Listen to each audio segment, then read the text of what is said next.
All right, today on the podcast, we have Lauren Scott. She's one of my patients. Hello. Hello. Thanks for coming. Thank you for having me. Yeah.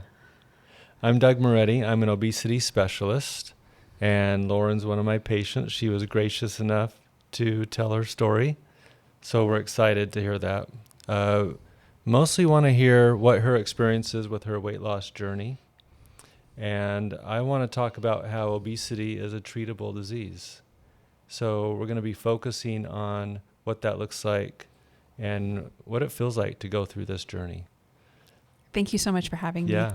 I'm super excited to be here to Good. talk about my experience with obesity. Well, I'm excited to do this. It's a great story, actually.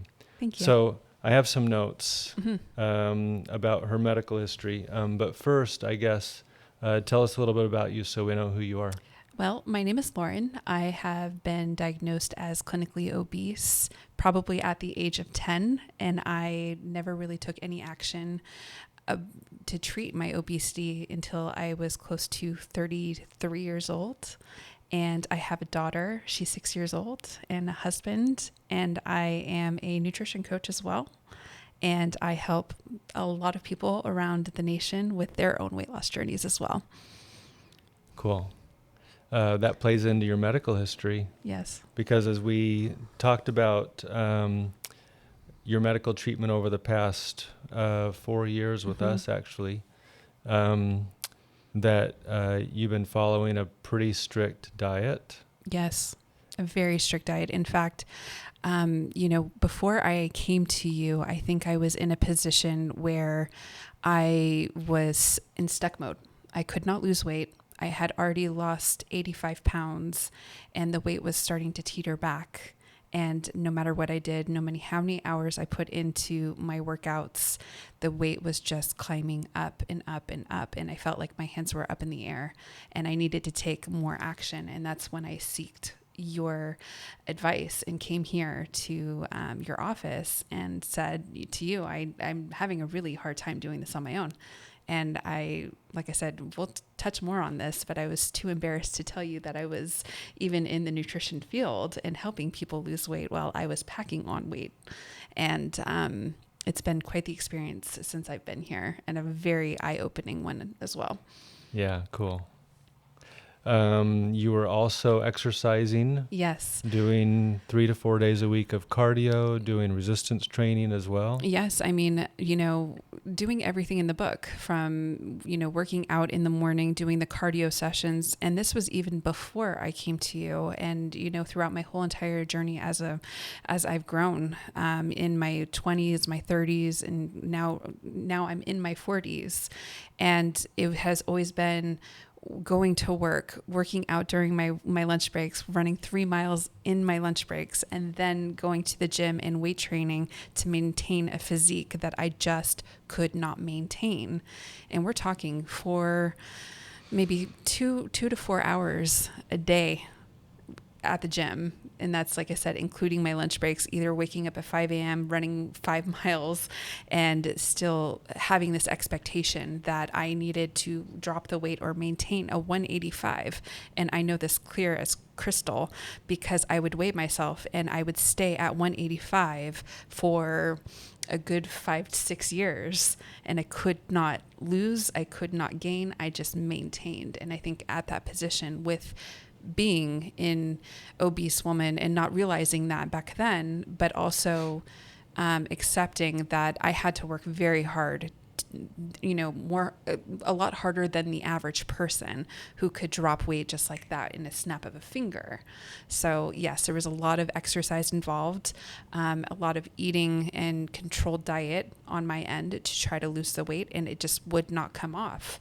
And, I felt very stigmatized and ashamed because here I am coming into either doctor visits, seeing family, being with friends, and always being not necessarily the odd one out, but instantly stigmatizing myself because I wasn't aware of what I couldn't control at that point.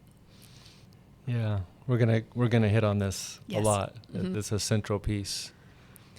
So, you've tried a couple of medications. Yes. One of them for a couple of years and had some success, and then Yes. started to have side effects. Mm-hmm. Another one had side effects after that, Mm-hmm. and finally landed upon this GLP-1 Yes. with Zepbound. Yes. And it's been a long journey.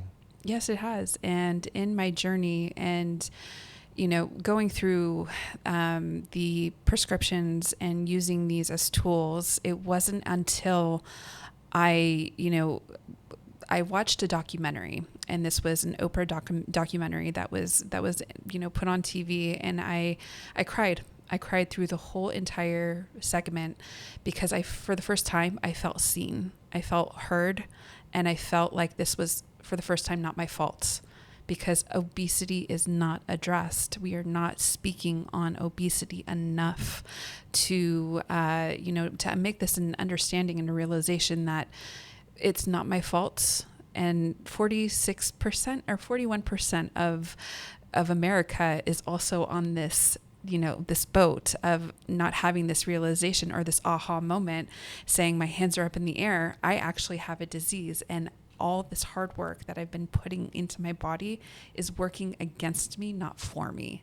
And it's not my fault. And finally releasing that this is not a fault of mine, but a disease that now I can really hone in on with my health and really take action and say that this is something that I am now preserving versus not acknowledging and beating up, so to speak. Let's talk about that limit that you hit. So a lot of people, healthcare professionals, general Mm-hmm. society, they think you should just eat less and exercise more. Right. And we see some people, it works for them. Mm-hmm. There's a lot of people that it works for. But people with obesity, Mm-hmm. it doesn't work for them. No.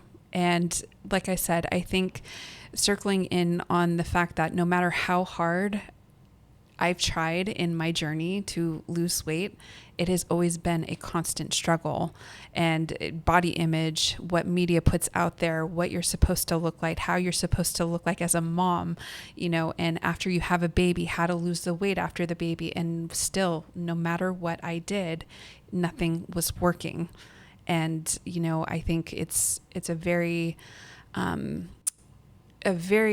eye-opening situation to be in. I should clarify my comment about it not working for them, because I do see the diet and exercise that you were doing Mm-hmm. was definitely helping your health, for sure. Mm-hmm.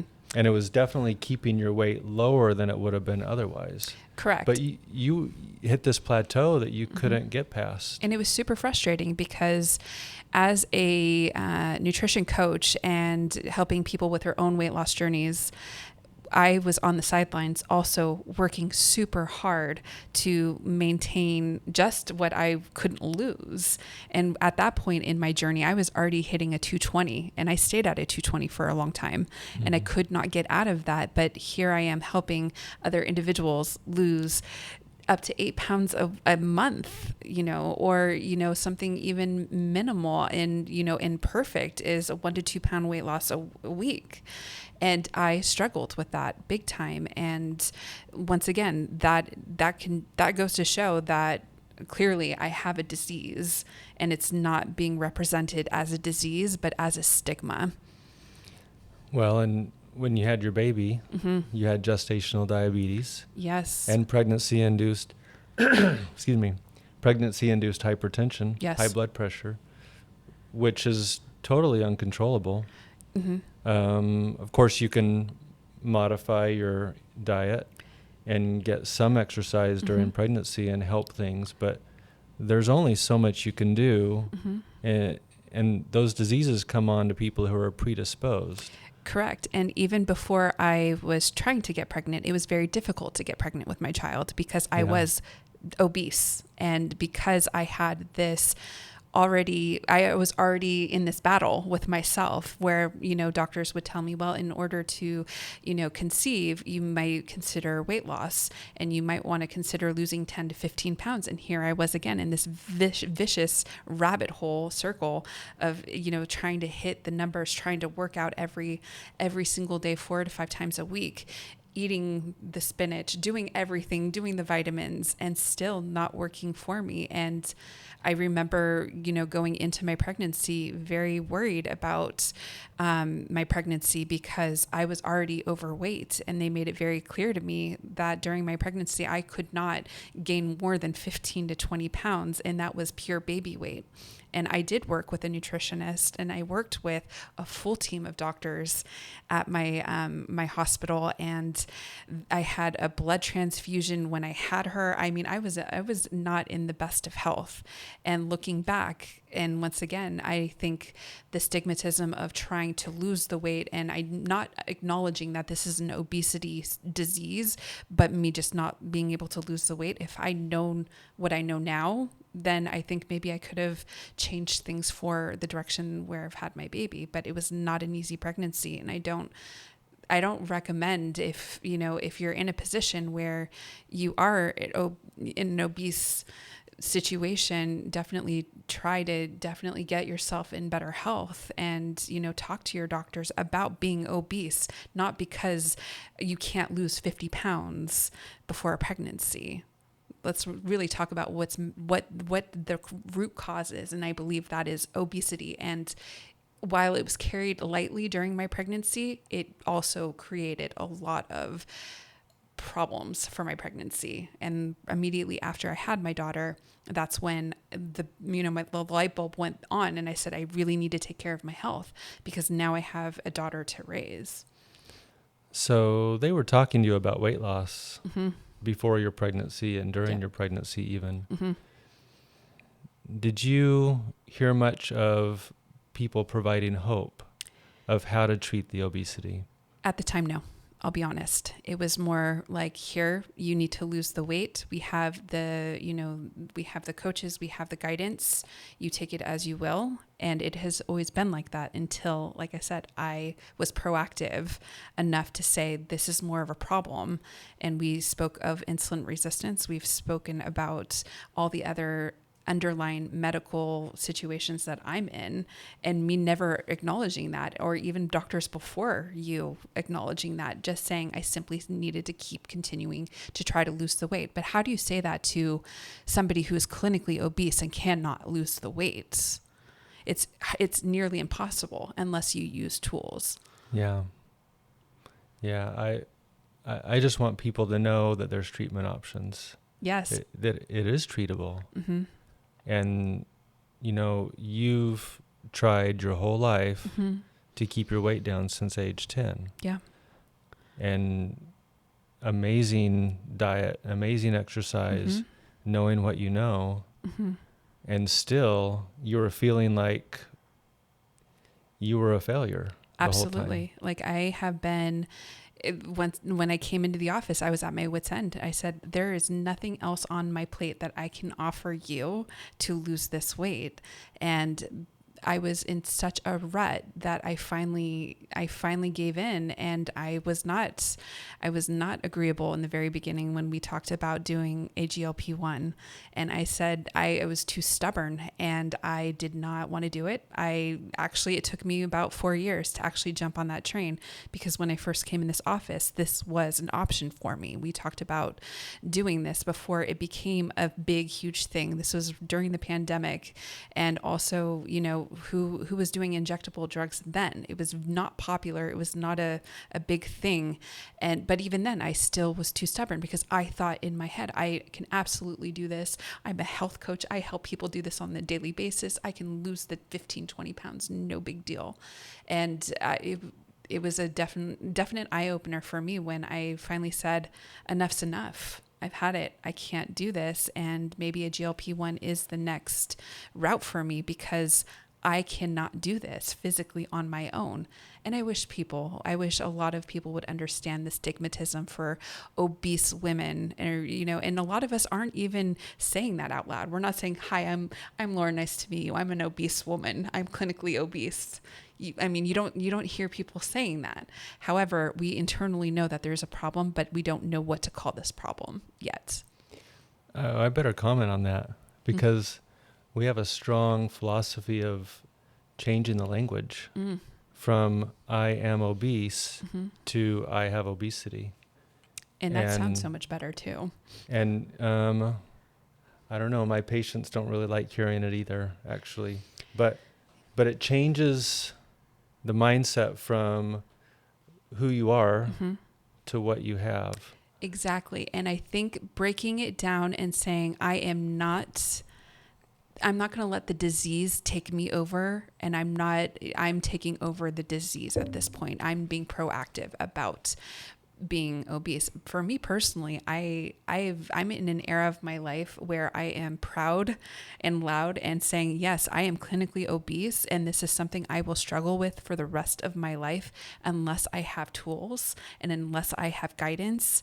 And I think we're too ashamed as a society to allow the tools in because we failed. We do not know how to address our own feelings on that because we think that we're trying to impress friends, family, social, everything else in between. And yet I will stand loud and proud and say, yes, I'm clinically obese and I'm doing something very proactive for my health and giving longevity to what I have to the table, which is my daughter. Yeah, that's cool.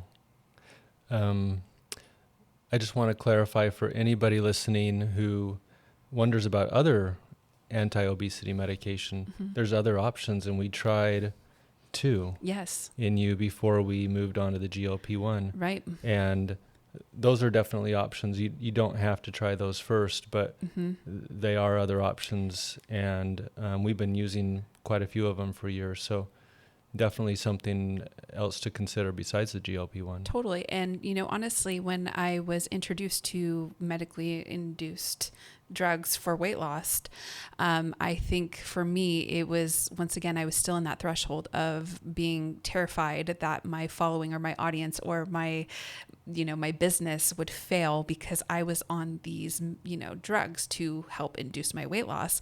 But I was not proactive enough to sit here and say that obesity is the reason why I am, using these drugs or these tools. Instead of saying drugs, I think tools is a better verbiage for this. Yeah. But I think that, once again, even when I address this to my audience and to my business and to my clients, and I've been extremely loud and proud, and it was terrifying to tell people that I was on a GLP-1. I, went on to my social media. I went on to telling everybody I worked with, I am currently on a GLP-1, but I also want to address that this might be a situation not only for me, but I'm spreading awareness for you as well, because we are all in this together. You're not doing this alone. We're doing this as a team, and we can thrive so much further if we just let the stigmatisms go with obesity. Obesity needs to be, I think it's more powerful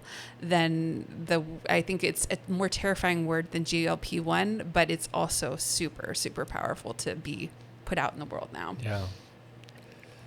So we've talked a little bit about how you felt on the medication, and I'm interested to hear you talk about what it feels like to get treatment. So since I had started the GLP-1, I think it was the most humbling experience. Even in my first week, I cried almost every day.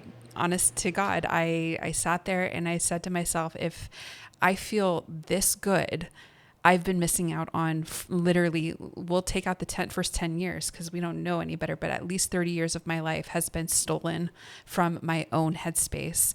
And the reason why is because I have never felt so good in my life. I didn't know what it was like to experience the pressure was gone out of even my joints, and sleeping better, and just the confidence was coming back, and just the way I view life is so much different.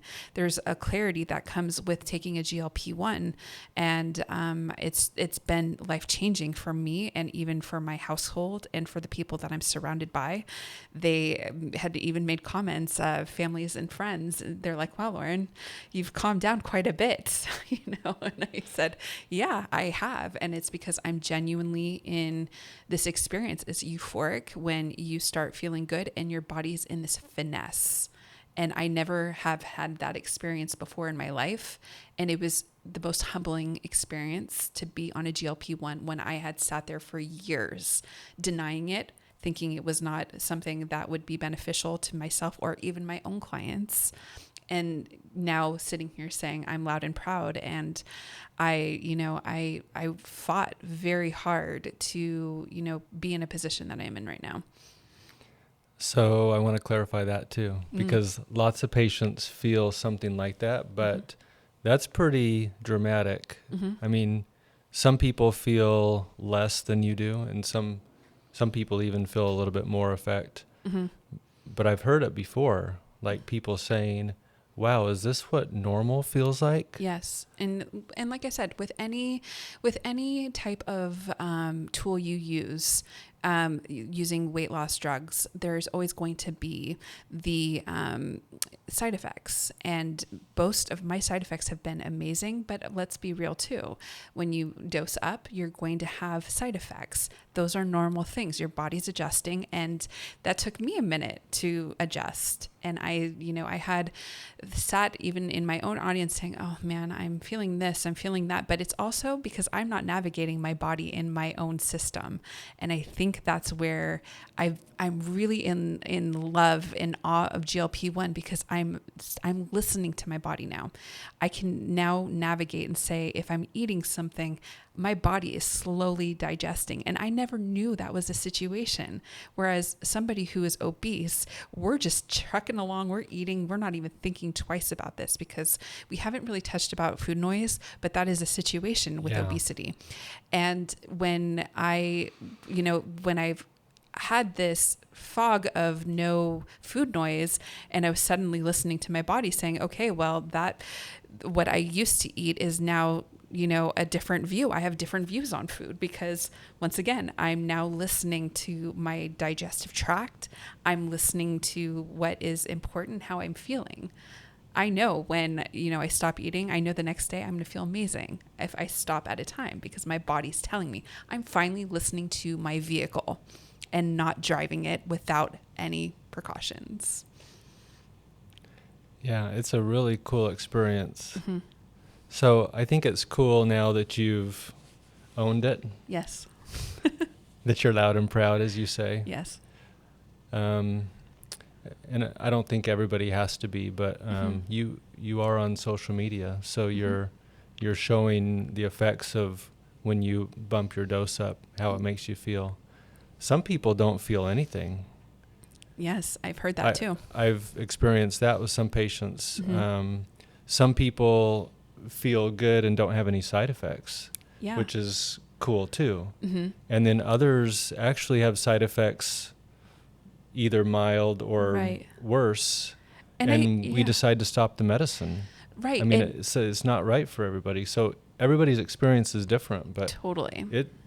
They're strong medications, and they really do work to the degree that they say they do. Yes. And I think if we are more proactive, even on my end, about obesity, and that this is a disease and this is not something that to be taken lightly, because this is something I will struggle with for the rest of my life. And I'd like to keep struggle in my vocabulary still, because this is something that's going to be ongoing. And unless I'm proactive about this, you got to keep pushing. And I even said this in one of my lives when I was talking to my audience about the GLP-1. I said, regardless, my first dose on 7.5, the 7.5, and moving up, I was extremely nauseous, but I'm pushing through because I know that I see beyond the tunnel. I see beyond what this does for me, because this is for overall health, and overall this has been the best experience of my life. And while it is not the only tool, it has been the best tool that I've used so far in my life. Yeah, and you're lucky too, because the symptoms kind of go away over time for Exactly. you. Mm-hmm. And for some people they don't, and Sure. we don't want people to suffer. No, So, no. I mean, the medications get a bad name because, well, sometimes we push the medications regardless of side effects, Well, but we would never want that. And that's the thing is what that means. What does that mean when we are sitting there and we are, getting the stigmatism of a GLP-1? People are like, you're taking the easy way out. You don't know. And that's another topic that we can obviously touch on, is and that's another thing that I've always been so drawn to being so embarrassed about, was I'm not taking the easy way out. In fact, being obese is the hardest route to be on if you ask an obese person, because we are constantly, one, judged, two, we are we don't have the control unless we are proactive about the control, and three, it's because no matter what, it's like, you want me to lose weight, or you think I should be a certain size or a certain image, yet you're getting upset with the fact that a GLP-1 is available and we're taking easy way routes, and that's not the case. This is a tool. This is something that has responded so well in my body with side effects, because like I said, this has not been the, like picking daisies, right? This has been a journey that has had its ups and downs, but overall this has been the best experience. Well, you talked about how you experienced stigma throughout your life with the obesity, a lot with the healthcare providers, but also with people around you. What did that look like? Well, this all started when I was about 10 years old, and the constant bullying that I received at school because I didn't look like all of the kids in the class. I was a little bit chunkier. I was a little bit more hefty. And then I started to notice this, this isolation. And going into middle school and high school, and then out of my college years, same thing. You get into toxic relationships, and you are immediately put in this stigmatism of, you need to lose the weight. You've got a pretty face, but you could lose 20 pounds and you'd be a knockout. And that is verbatim from people, that I've spoken to, who have said, well, Lauren, are you working out? I can work out with you. Let's do this together. But I have, my whole entire life, I've always felt that I was always outnumbered. I would always introduce myself as, yes, I'm the younger sister, but I'm the younger, bigger sister, or I am the older, bigger sister. Trying to make light of it. Yes, exactly. Not as heavy for me. No puns intended. But, with that said, I think even in the toxic relationship that I was in, for Christmas, I received a diet book. And he told me, this will help you. Everybody around us thinks that, we can work out together, New Year's resolution. And at that point, I did everything in my power to maintain that 185. And that was a very difficult season in my life. And then once again, I think just glorifying the idea that I was going to do everything that in my power to lose the weight when I had my child, that propelled everything. And even when I met my husband, same thing.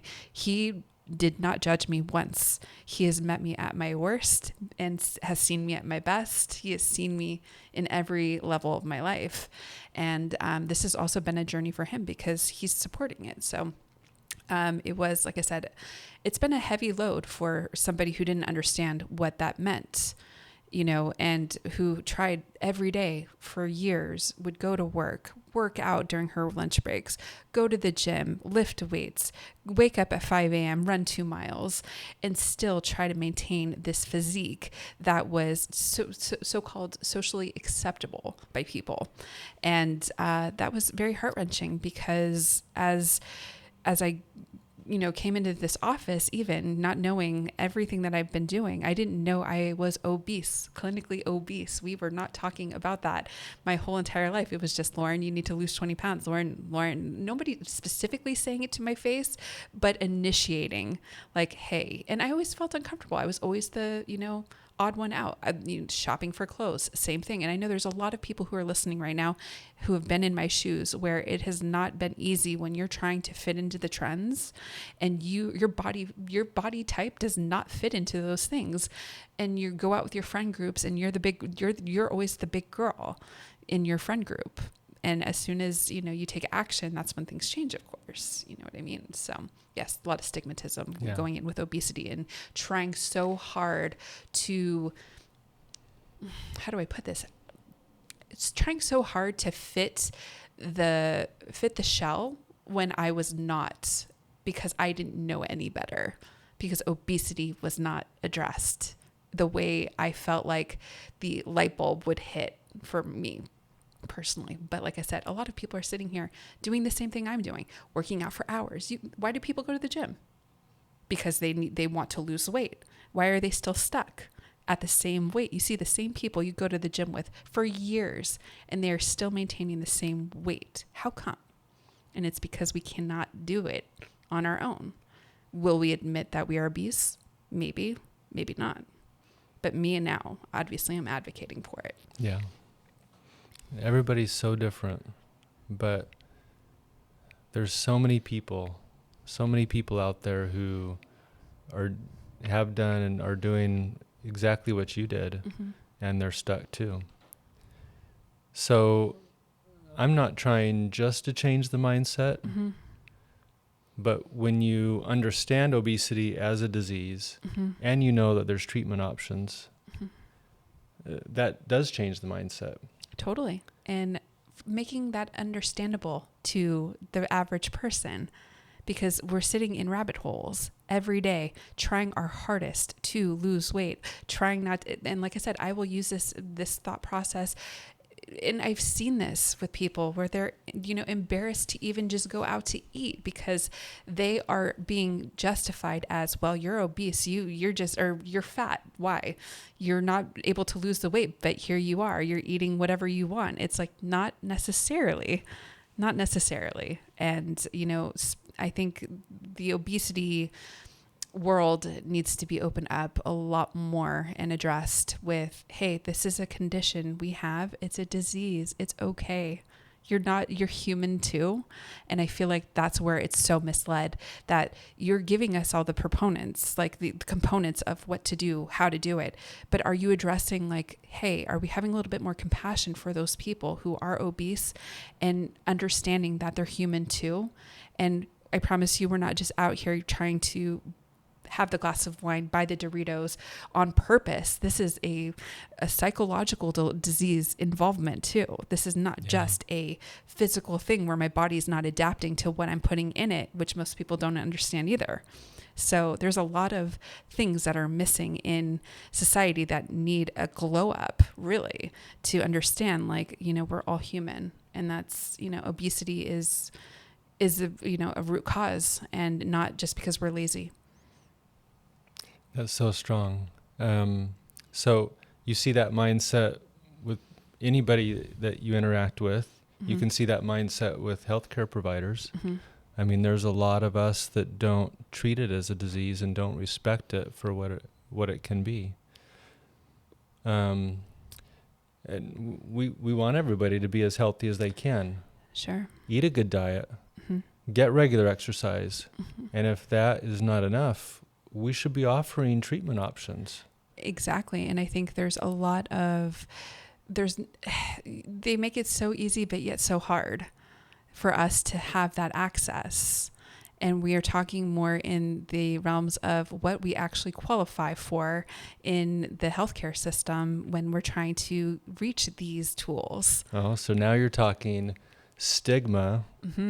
Because medication may not be covered under your insurance plan. Exactly. And I've struggled with that. That has been a huge part of my journey. Yeah. And we have worked together very closely to try and we've been working together for a long time, and you can even look at my stats where I could not lose the weight. You know what I mean? And it was very difficult, even with appeals and rejections from insurance and saying, you don't qualify, but here I'm screaming at the top of my lungs saying, I cannot lose this weight. But here we are not having that access like I believe we should. And yet society and America as a whole, we complain about obesity, but why are we not doing anything to take care of these people? Only the limited amount of people are allowed to have this. What, sleep apneics? Great, wonderful, I'm happy for you. But what about the people who are clinically diagnosed as being obese? Well, in sleep apnea, it's only Medicare right now and that's who offers coverage for that, even though it is an FDA approved indication for one of the medications. And as a sounding board for someone who struggles with weight loss, that is so disappointing to hear, because there's millions of us out in the world who are seeking help, and yet it's thrown right back into our face. You need to go to the gym. You need to go lose weight this way. You need to go lose that way. And yet we don't have the proper access to lose the weight because this is not considered a disease like it should be. Yeah. And we see the stigma here because this is the mindset that's carried over, I don't know, hundreds of years, thousands of years. I don't know. And we make policies and procedures and make up all the guidelines based on our pre-existing mindset on what this is. Right. And I know that you guys are also struggling to get us that care. You guys are also, as doctors, are trying to push for us. We know that. And I think the hardship that, that is happening is, once again, the access, and we can't control that. And I know you've pushed, I've seen other doctors push for and advocate for their patients, saying this needs to happen. We need to make a change in the world for our patients, because there's nothing else that we can do without these tools. And the fact that I see so much advocacy from other doctors, and including you on this, where we've tried, and I knew from the start, even when I tried to push for this appeal, I knew it wasn't going to go through, but I was still going to try because it meant that much, to me. And I knew how much it meant to my health. And even then, you'll see thousands and thousands of people still taking the GLP-1s regardless of insurance, because they know that they have nothing else to use. They've got their hands are up in the air just as much as mine are. Yeah. But I'm horrified by the injustice and inequities in coverage right now. And I will do everything in my power to fix that. I mean, if we treat obesity for what it is, we need to provide insurance coverage for it. Right. And I understand that, and we probably don't have time to get into all the details, but it does cost more. Yeah. And up front, at least. Yes. And I have dealt with that. And, when it came down to not getting coverage or getting insurance acceptance through my insurance, I had to sit down with my family and my husband and say, okay, how are we going to budget this into our lifestyle? Because this is something that I know will help me. I know this will make a huge change in my life. And I know that the more people who are advocating for this will be a change. We may not see it right now, but it will be in the future for sure, I think.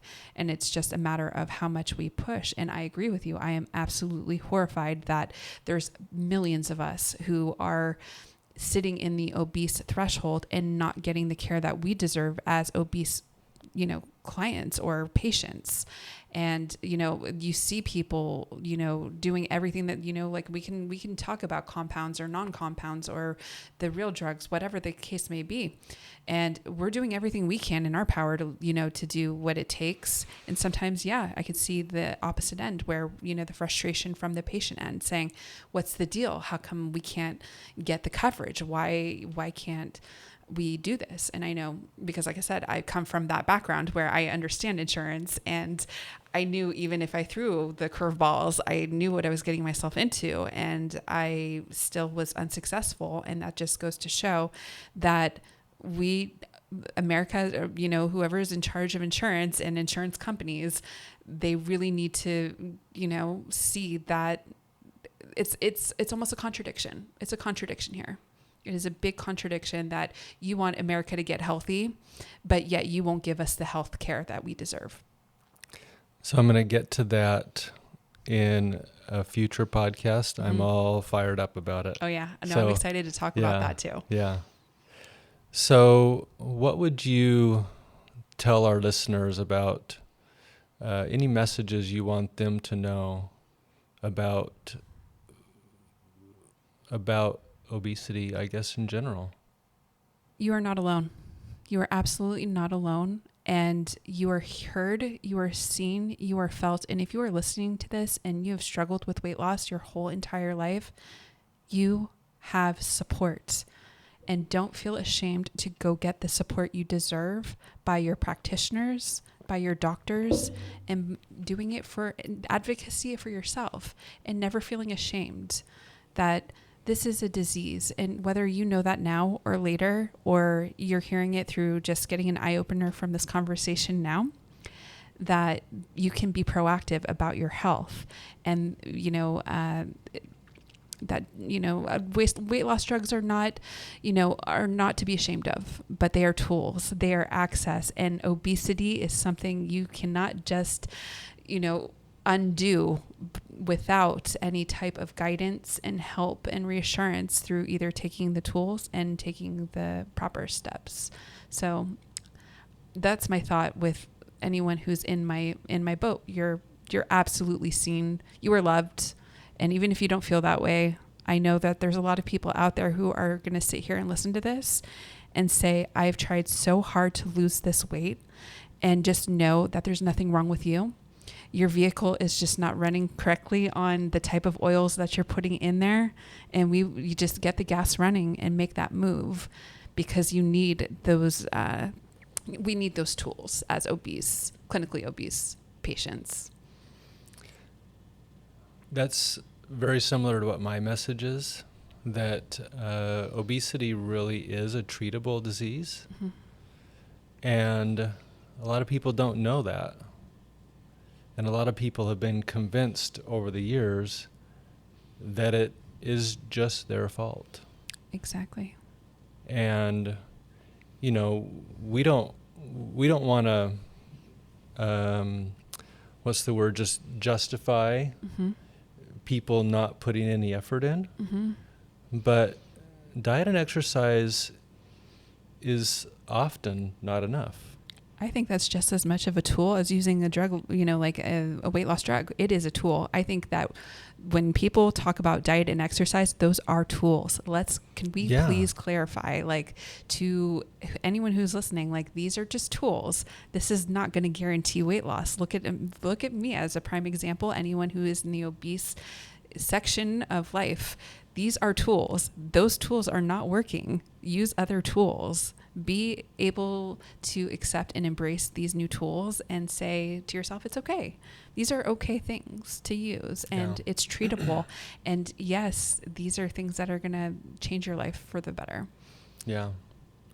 So there is hope for people. Yes. Who need treatment and are stuck. And so I really just want to emphasize that people need real treatment and not just a lecture or some kind of bias that they get when they go to their friend's house or go to their doctor or wherever. Yeah, I agree. Well, I hope that through this you can help millions with your story. Likewise. Very, very cool. Thank you for having me on here. Yeah. I hope that we can talk to a lot more people. Totally, I agree. And I hope that people share our podcast here, subscribe to our channel, like it so that it can get more visibility. Because I think at least that's my mission, is to make everybody aware. Yes. Tell everybody that obesity is a treatable disease. Yeah. And there's hope for people who are stuck. And give yourself grace. If you are listening to this podcast and you know somebody who is completely struggling with their weight loss, let them know. that they're not alone, and send them this podcast, because honestly, this might change their life and your life. And it's been, like I said, it's been life-changing for me, and I know, and I will do everything in my power to make sure that everybody that I ever touch knows about obesity, knows that it could be cured in a way that we can manageable. That's the better word. Yep. It's going to be treatable. Yeah. It's going to be treatable, and that you are not alone, and you are definitely in a safe space with us. Yeah. Well, thank you, Lauren, for joining us. Thank it you was for fun having to me. do this. Yes, it was amazing. And look forward to the next time. Me too. Thank you.